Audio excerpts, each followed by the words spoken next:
Chẳng mê riêng tí cao sập bấy dương nâng đi dây ẩm pi ca nghi rồi bỏ director rồi có sập thị chặt cháy rồi bỏ director mùi chùm luôn để tiện tôn chùm mùi những payment voucher và chơi return nâng adjust stock chẳng dương cho được can preference máu tọa máu dương mơ chơi từ lư general dương chơi từ lư general hái tọa máu dương nhưng cho được can user director sẵn thì prove chia sẻ thịរបស់ director អញ្ចឹងខ្ញុំយក my preference អញ្ចឹងកិច្ចការរបស់ director មានន័យថាប្រតិបត្តិការទាំងនេះមានន័យថា adjust stock payment voucher purchase return sale return ឬក៏យើងនិយាយថា3 4នឹងសិនទៅនេះចាំយើងនិយាយក្រោយទៀតឥឡូវនិយាយ3នេះសិន adjust stock payment voucher និង purchase return អញ្ចឹងមានន័យថាបើសិនជាគាត់ទាមទារឲ្យគេ approve បើសិនជាគាត់ទាមទារឲ្យគេ approve អញ្ចឹងពេលនេះគាត់មានន័យថាកន្លែងនេះត្រង់កន្លែងនេះបើសិនជាគាត់មិនឲ្យគេនេះទេទាមទារមានន័យថាគាត់បើសិនជាគាត់បញ្ចូលដោយប្រើមិនមែនជា user របស់គាត់អ្នកបញ្ចូល user ផ្សេងជាអ្នកបញ្ចូលអញ្ចឹងគាត់ទាមទារ approve ទៅលើកិច្ចការរបស់គេហ្នឹងបើគាត់ទាមទារ approve ទៅលើ payment voucher purchase return និង adjust stock អញ្ចឹងគាត់នឹងរមានកិច្ចការរវល់ច្រើន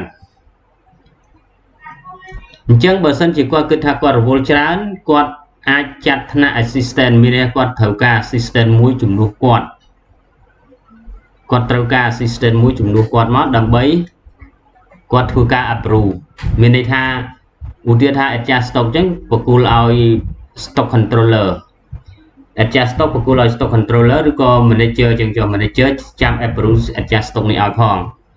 មានន័យថាគាត់ approve ខ្លួនឯងក៏បានឬក៏ manager ជាអ្នក approve ឲ្យក៏បានដែរតែទៅជាមួយ adjust stock នេះអញ្ចឹងឥឡូវខ្ញុំអត់ទាន់ save អាហ្នឹងទេខ្ញុំចូលមក manager សិនខ្ញុំនៅពេលដែលខ្ញុំចូលមក manager ខ្ញុំចូលទៅកាន់ shareholder នេះគឺខ្ញុំអត់ឃើញអានេះទេអត់ឃើញប៊ូតុងសម្រាប់ adjust នេះទេប៉ុន្តែបើសិនជាខ្ញុំ save បើសិនជា director គាត់ save មានន័យគាត់ជ្រើសរើស manager ចឹងគាត់ save អញ្ចឹងពេលនេះយើងមក user របស់ manager មកយើងនឹងឃើញ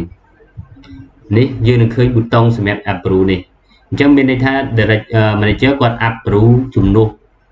director បានបើសិនជា director នេះគាត់ចាត់ថ្នាក់